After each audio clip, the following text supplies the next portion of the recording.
दृष्टि आईएएस के audio article programme में आपका स्वागत है। आज का हमारा आर्टिकल UNCCD पर प्रकाशित लेख 2020 डेजर्टिफिकेशन एंड ड्रॉट डे के सारांश पर आधारित है। इसमें टीम दृष्टि के इनपुट्स भी शामिल हैं। यह ऑडियो आर्टिकल सामान्य अध्ययन प्रश्न पत्र 3 के पर्यावरण एवं पारिस्थितिकी खंड से जुड़ा है। तो आइए लेख की शुरुआत करते हैं। हमारे वीडियो अंग्रेजी में देखने के लिए फॉलो करें हमारा ही दूसरा YouTube channel Drishti IAS English.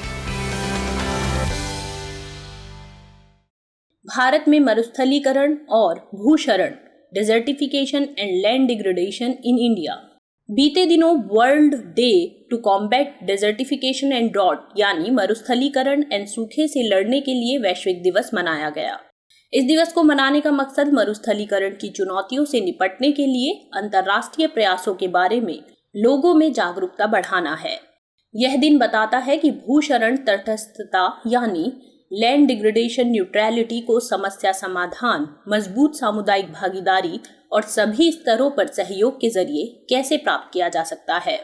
इस दिन की अहमियत इसलिए भी बढ़ जाती है क्योंकि आज दुनिया में एक बड़ा हिस्सा मरुस्थलीकरण से प्रभावित है। दरअसल विलासिता और वैभवपूर्ण जीवन जीने की चाह में आज हम सभी अंधी दौड़ में शामिल हैं।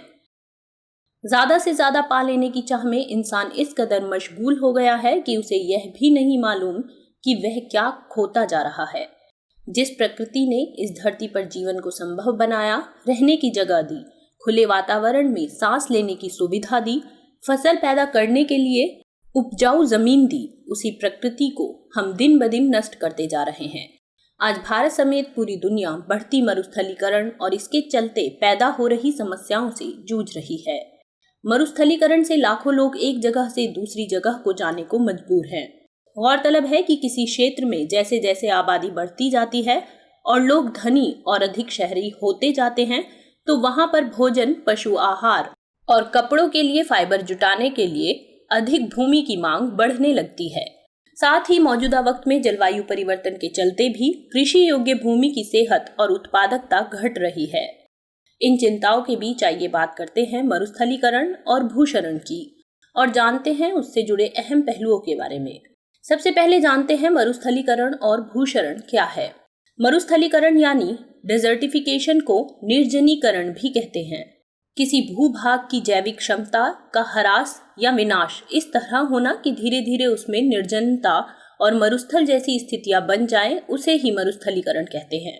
सरल शब्दों में समझे तो मरुस्थलीकरण एक तरह से भूमि क्षरण का वह प्रकार है जब शुष्क भूमि क्षेत्र निरंतर बंजर होता जाता है और नमी वाली भूमि भी कम होती जाती है।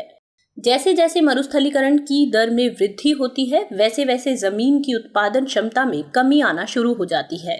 साथ ही साथ इससे वन्य जीव और वनस्पतियों की दर में भी गिरावट देखने को मिलती है। वहीं बात करें भूक्षरण यानी लैंड डिग्रेडेशन की, तो WHO के मुताबिक इसके पीछे कई कारण जिम्मेदार हैं। मसलन एक्सट्रीम वेदर कंडीशन, विशेष रूप से सूखे की स्थिति। इसके अलावा भूमि की उपयोगिता व मिट्टी को प्रदूषित करने वाली मानव गतिविधियां भी भूमि क्षरण को बढ़ाती हैं। इंसानी गतिविधियों के चलते पर्यावरण को हो रहे नुकसान और जंगलों की अंधाधुंध कटाई और अन्य गतिविधियों से धरती लगातार सिकुड़ती जा रही है और उपजाऊ जमीन सूखे और मरुस्थल में तब्दील होती जा रही है। इससे खाद्य उत्पादन और आजीविका के साथ साथ अन्य इकोसिस्टम गुड्स एंड सर्विसेज का प्रोडक्शन और प्रोविजन भी प्रभावित हो रहा है। असल में मरुस्थलीकरण और भूमि क्षरण एक दूसरे से जुड़े हुए हैं। जैसे जैसे भूमि का क्षरण होता है तो कुछ स्थानों पर मरुस्थल का विस्तार होता जाता है। हालांकि ऐसा होने के कई कारण हैं। तो जानते हैं मरुस्थलीकरण और भूक्षरण के क्या कारण हैं। मरुस्थलीकरण और भूमि के क्षरण के लिए कई सारे कारण जिम्मेदार हैं। मसलन पेड़ों का अंधाधुंध कटान, चारागाह का अनियंत्रित एवं अत्यधिक दोहन, वन स्रोतों का बिना सोचे समझे दोहन इत्यादि। ये सभी कारण सूखा, मृदा अपरदन और मिट्टी की उर्वर शक्ति को कम करने में अहम भूमिका निभाते हैं और इन्हीं सभी के परिणाम स्वरूप पेड़ पौधों के विकास की दर धीमी हो जाती है। शुष्क और अर्ध शुष्क क्षेत्रों में खनिज, कोयला, चूना पत्थर इत्यादि निकालने के लिए खनन करने से वनों को और वनावरण को क्षति पहुंचती है और हरियाली को बढ़ाने में सहायक स्थितियों का पूरी तरह विनाश हो जाता है। इसके अलावा जल स्रोतों के अत्यधिक उपयोग से भूमिगत जल का स्तर घटता जाता है जल रिसाव बढ़ जाता है और मिट्टी में अधिक खारापन आ जाता है। इससे मिट्टी की उर्वरक और उत्पादन क्षमता पर खासा प्रभाव पड़ता है। जमीन में पानी के जमने से मिट्टी में लवणता और क्षारीयता बढ़ जाती है। इस तरह की स्थितियां कछारी मैदानों में देखने को मिलती हैं, जहां खारे भूमिगत जल से सिंचाई की वजह से लवणता और क्षारीयता की समस्या उत्पन्न हो जाती है। कच्छ और सौराष्ट्र के कछारी तटवर्ती इलाकों में अत्यधिक मात्रा में भूमिगत जल को निकालने से कई जगहों पर जल स्रोतों में समुद्र का खारा पानी भर गया है। इस तरह की स्थिति थार मरुस्थल के इंदिरा गांधी नहर के कमान क्षेत्र की जमीन में काफी तेजी से देखी जा रही है। साथ ही साथ हवा और पानी से मिट्टी का कटाव भी प्रत्यक्ष अथवा परोक्ष रूप से भूमि क्षरण को बढ़ाते हैं। नदियों से होने वाले जमीन के कटाव के कारण सौराष्ट्र और कच्छ के ऊपरी इलाके खासे प्रभावित हुए हैं। इस तरह के कटाव से जमीन की सतह में कई तरह के बदलाव आते हैं, जिससे भूमि के क्षरण में बढ़ोतरी होती है। वहीं हवा से मिट्टी के कटाव का सबसे खराब असर थार के रेतीले टीलों और रेत की अन्य संरचनाओं पर पड़ा है। किसानों की माने तो ट्रैक्टर के जरिए गहरी जुताई, रेतीले पहाड़ी ढलानों में खेती, अधिक समय तक जमीन को खाली छोड़े रखना और अन्य परंपरागत कृषि प्रणालियों से रेत का प्रसार होता है और जमीन के मरुभूमि में तब्दील होने की प्रक्रिया में तेजी आ जाती है। इसके अलावा औद्योगिक कचरे से कई जगहों की भूमि और जल के प्रदूषण की समस्या पनप रही है, जिससे भूमि की उर्वरता और उत्पादकता में गिरावट आ रही है। इस मामले में भारत की स्थिति भी संतोषजनक नहीं है। तो आइए जानते हैं भारत में डेजर्टिफिकेशन और लैंड डिग्रेडेशन की स्थिति के बारे में। एशिया और प्रशांत क्षेत्र का लगभग 4.361 लाख हेक्टेयर भूभाग नेचुरल डेजर्टिफिकेशन से प्रभावित है। इन क्षेत्रों को उपोष्ण यानी सब tropical, cool coastal rain shadow और इंटीरियर कॉन्टिनेंटल डेजर्ट श्रेणी में विभक्त किया जा सकता है। इसके अतिरिक्त दुनिया के ध्रुवीय क्षेत्र भी एक प्रकार के मरुस्थल ही हैं, जहां पर पानी तो बहुतायत मात्रा में है, पर जमी हुई बर्फ के कारण यह जंतुओं और पौधों के लिए उपलब्ध नहीं होता है। उत्तर पश्चिमी एशिया का गोबी मरुस्थल, शीत मरुस्थल ऐसा ही एक उदाहरण है। भारत का लद्दाख क्षेत्र भी शीत मरुस्थल का ही एक उदाहरण है। यह इलाका 0.7 लाख वर्ग किलोमीटर के एरिया को घेरे हुए है और 11,000 फीट की ऊंचाई पर स्थित है। यहाँ साल के 5 से 6 महीने चरम ठंडी देखने को मिलती है। वहीं दूसरी तरफ भारत के कुल मरुस्थल का 76.15% भाग मनुष्यों द्वारा निर्मित मरुस्थलीकरण की प्रक्रिया से बना हुआ है। बाकी बचा 19.5% मध्यम या मामूली मरुस्थलीकरण के कारण बना मरुस्थल है। यह क्षेत्र अधिकतर अरावली की तलहटी के समानांतर पूर्वी राजस्थान में उत्तर पूर्व से दक्षिण पश्चिम के क्षेत्र में केंद्रित है। भारत के डेजर्टिफिकेशन और लैंड डिग्रेडेशन एटलस की माने तो देश के कुल भूभाग का लगभग 96.4 मिलियन हेक्टेयर यानी 29.32% भाग मरुस्थलीकरण और भूमि क्षरण की प्रक्रिया से गुजर रहा है। उत्तर प्रदेश में लगभग 6.35% भूमि मरुस्थलीकरण के कगार पर है। यह एटलस 2011-13 की अवधि के लिए स्पेस एप्लीकेशन सेंटर द्वारा तैयार किया गया है। अवरोही क्रम में देखें तो 2011-13 के लिए राजस्थान, महाराष्ट्र, गुजरात, जम्मू कश्मीर, कर्नाटक, झारखंड, ओडिशा, मध्य प्रदेश और तेलंगाना जैसे राज्य मरुस्थलीकरण अथवा भूमि क्षरण में 23.95% का योगदान देते हैं। झारखंड, राजस्थान, दिल्ली, गुजरात और गोवा ऐसे राज्य हैं जहां 50% से अधिक का भूभाग मरुस्थलीकरण अथवा भूक्षरण के अंतर्गत आता है, जबकि केरल, असम, मिजोरम, हरियाणा, बिहार, उत्तर प्रदेश, पंजाब और अरुणाचल प्रदेश ऐसे राज्य हैं जहां 10% से भी कम क्षेत्र मरुस्थलीकरण अथवा भूक्षरण के अंतर्गत आता है। राजस्थान का जैसलमेर, हिमाचल प्रदेश का लाहौल स्पीति और लद्दाख का कारगिल सबसे अधिक मरुस्थलीकरण और भूक्षरण क्षेत्र वाले भारत के शीर्ष 3 जिले हैं, जबकि बिहार का सीतामढ़ी, पंजाब का होशियारपुर और बिहार का ही समस्तीपुर देश के 3 सबसे कम प्रभावित जिले हैं। वैसे भारत में अधिकतर मरुस्थल राजस्थान और पश्चिमी गुजरात में देखने को मिलते हैं।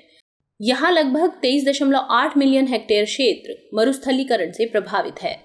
गंगानगर, चूरू, बीकानेर, जैसलमेर, बाड़मेर, जोधपुर, जालोर, झुंझुनू और नागौर जिलों के क्षेत्र में यह मरुस्थल व्यापक रूप से फैला हुआ है। विंड इरोजन के जरिए रेत के टीलों का स्थानांतरण और रेत के आवरण के विस्तार से यहाँ डिजर्टिफिकेशन की प्रक्रिया ज्यादा देखने को मिलती है। जैसे मरुस्थलीकरण में बढ़ोतरी होती जा रही है, वैसे वैसे पेड़ पौधों और वनस्पति में तेजी से गिरावट देखी जा रही है और जंगल सिकुड़ते रहे हैं, जिससे जैव विविधता गंभीर रूप से प्रभावित हो रही है।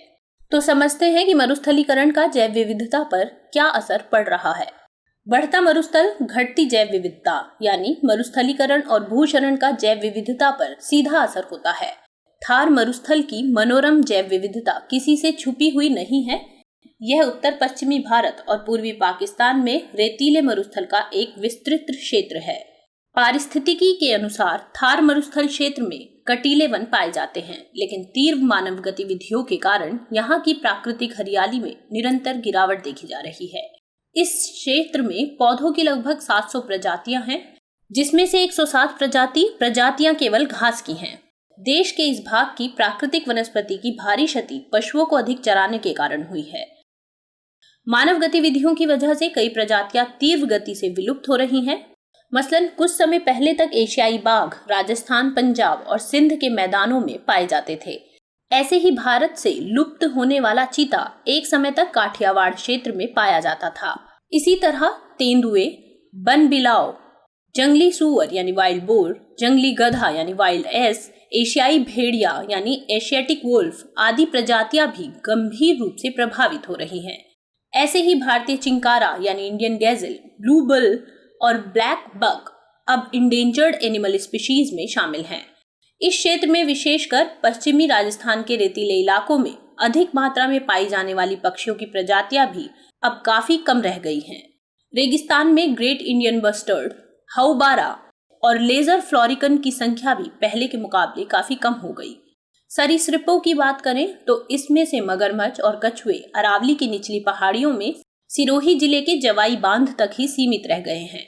बड़े बड़े स्थलीय सरीसृप जैसे कि रॉक पाइथन, जो अरावली की तलहटी में पाए जाते थे, अब रेगिस्तान से लुप्त हो गए हैं। लिहाजा अगर हम सिर्फ थार रेगिस्तान के बैकग्राउंड को ही देखें तो ज्ञात होता है कि इस क्षेत्र में पशुओं की एक बड़ी मात्रा लुप्त होने के कगार पर है और काफी कुछ लुप्त हो चुकी है। इन हालातों को देखते हुए सरकार मरुस्थलीकरण को रोकने के लिए कोशिशें कर रही है। तो आइए जानते हैं मरुस्थलीकरण और भूक्षरण को रोकने के लिए भारत सरकार द्वारा क्या कुछ प्रयास किए जा रहे हैं। भारत सरकार ने बीते साल मरुस्थलीकरण से निपटने के लिए संयुक्त राष्ट्र मरुस्थलीकरण रोकथाम कन्वेंशन यानी United Nations convention to combat desertification UNCCD के पक्षकारों के 14वें सम्मेलन यानी COP14 की मेजबानी की थी। भारत ने UNCCD पर 14 अक्टूबर 1994 को हस्ताक्षर किए थे और 17 दिसंबर 1996 को इसकी पुष्टि की थी। COP14 में मरुस्थलीकरण से प्रभावित इलाकों में भूमि की बेहतर उत्पादकता और पुनर्वास, संरक्षण और भूमि तथा जल संसाधनों के निरंतर प्रबंधन पर भी ध्यान देने जैसे मुद्दों पर चर्चा की गई। इस मौके पर भारत ने अगले 10 सालों में उर्वरता खो चुकी लगभग 50 लाख हेक्टेयर भूमि को उर्वर भूमि में बदल देने की बात दोहराई है। इसके लिए नई दिल्ली घोषणा पत्र के प्रावधानों को लागू किया जाएगा, जिन्हें COP14 सम्मेलन की समाप्ति पर स्वीकार किया गया था। आपको बता दें कि 5 मिलियन हेक्टेयर भूमि को उर्वर भूमि में बदलने की प्रतिबद्धता बॉन चुनौती यानी बॉन चैलेंज का हिस्सा रही है। पेरिस में आयोजित संयुक्त राष्ट्र जलवायु परिवर्तन सम्मेलन 2015 में भारत ने स्वैच्छिक रूप से बॉन चैलेंज को स्वीकार किया था। इसके अलावा भारत ने इस साल यानी 2020 तक 13 मिलियन हेक्टेयर गैर वनीकृत एवं बंजर भूमि पर और वर्ष 2030 तक अतिरिक्त 8 मिलियन हेक्टेयर भूमि पर वनस्पतियां उगाने की प्रतिबद्धता व्यक्त की है। इसके अलावा बंजर भूमि की पुनः बहाली के लिए Indian council for agriculture research यानी ICAR ने Indian institute of soil and water conservation IISWC के जरिए वर्षा अपवाह जल से मृदा अपरदन को रोकने के लिए लोकेशन स्पेसिफिक जैव इंजीनियरिंग मानक विकसित किए हैं। वहीं central arid zone research institute यानी CAZRI जोधपुर ने वायु अपरदन रोकने के लिए बालू का स्तूप स्थिरीकरण, सैंड ड्यून स्टेबलाइजेशन और शेल्टर बेल्ट तकनीक विकसित की है। Central soil salinity research institute Karnal और all India coordinated research project IACRP CRP के जरिए ICAR देश में लवणीय, क्षारीय तथा जल जमाव युक्त मिट्टी की उत्पादकता को बढ़ाने का काम कर रहा है। वहीं पर्यावरण, वन और जलवायु परिवर्तन मंत्रालय का national afforestation and eco development board यानी NAEB डिग्रेडेड फॉरेस्ट एरियाज के इकोलॉजिकल रिस्टोरेशन के लिए राष्ट्रीय वनीकरण कार्यक्रम नेशनल एफॉरेस्टेशन प्रोग्राम NAP पर काम कर रहा है। इसके तहत 2 मिलियन हेक्टेयर से अधिक क्षेत्र में वनीकरण किया जाना है। भूमि संसाधन विभाग ने साल 2009-10 से 2014-15 की अवधि के दौरान गोवा को छोड़कर 27 राज्यों और जम्मू कश्मीर एवं लद्दाख के 2 केंद्र शासित प्रदेश के लिए लगभग 39.07 मिलियन हेक्टेयर क्षेत्र में 8,214 वाटरशेड विकास परियोजनाओं की मंजूरी दी है। इसके अलावा सरकार कई योजनाओं के जरिए भूमि के क्षरण को कम करने का प्रयास कर रही है। इन योजनाओं में प्रधानमंत्री फसल बीमा योजना, soil health card scheme, soil health management scheme और प्रधानमंत्री कृषि सिंचाई योजना आदि शामिल है। लेकिन फिर भी इस दिशा में कई प्रयास किए जाने जरूरी है। ऐसे में सवाल है, क्या हो आगे की राह? अगर हमें इस तेजी से बढ़ते मरुस्थलीकरण को सही मायने में रोकना है तो इसके लिए सबसे पहले वृक्षारोपण की दर को तेजी से बढ़ाना होगा और हमें ध्यान रखना होगा कि समांतर रूप से निर्वनीकरण पर भी रोक लगाई जाए। मरुस्थलीय क्षेत्रों में ऐसे पौधों को लगाया जाना चाहिए जो उस क्षेत्र के अनुकूल हो। इसके अलावा मिट्टी के अपरदन को तेजी से रोका जाना चाहिए। सबसे अहम, कृषि में रासायनिक उर्वरकों का प्रयोग न करते हुए जैविक उर्वरकों के उपयोग को बढ़ावा दिया जाना चाहिए। साथ ही मरुस्थलीय क्षेत्र में सूक्ष्म सिंचाई यानी माइक्रो इरिगेशन को बढ़ावा दिया जाना चाहिए। वनीकरण की परंपरागत विधियां अपर्याप्त हैं, अतः विमानों से बीज का छिड़काव कर वन लगाने की विधि अपनाई जा सकती है। इस तरह की तकनीक गुजरात, राजस्थान और मध्य प्रदेश जैसे सूखे की आशंका वाले इलाकों में उपयोग में लाई गई है। ईंधन और चारे की जरूरत पूरी करने के लिए पेड़ पौधों तथा वनस्पतियों की अंधाधुंध कटाई से भी मरुस्थलीकरण बढ़ रहा है। इसको रोकने के लिए सिल्वोपाश्रव प्रणाली यानी सिल्वोपास्चर सिस्टम प्रणाली को अपनाया जा सकता है। हवा से मिट्टी का कटाव रोकने के लिए पेड़ों की पट्टियां बनाकर खेती करना लाभकारक सिद्ध हो सकता है। इसके लिए लगाए गए पेड़ों की टहनियों को काटकर ईंधन और चारे की जरूरत भी पूरी की जा सकती है। गौरतलब है कि मरुस्थलीकरण को रोकने में सिंचाई काफी कारगर होती है, लिहाजा अत्यधिक रेतीले और टीले वाले इलाकों में फसल और पेड़ पौधे तथा वनस्पतियां उगाने में सिंचाई के लिए स्प्रिंकल प्रणाली का कारगर इस्तेमाल किया जा सकता है। साथ ही बंद हो चुकी खानें या तो बंजर पड़ी हैं या उन पर बहुत कम वनस्पतियां हैं, लिहाजा इन्हें फिर से हरा भरा करने की जरूरत है। अगर ये सभी उपाय गंभीरता के साथ अपनाए जाएं तो भले ही हम मरुस्थलीकरण को उस हद तक ना रोक पाएं, लेकिन हम 2030 तक भारत की लैंड डिग्रेडेशन न्यूट्रलिटी वाली प्रतिबद्धता को जरूर हासिल कर पाएंगे। तो आइए अब नोट करते हैं आज का सवाल।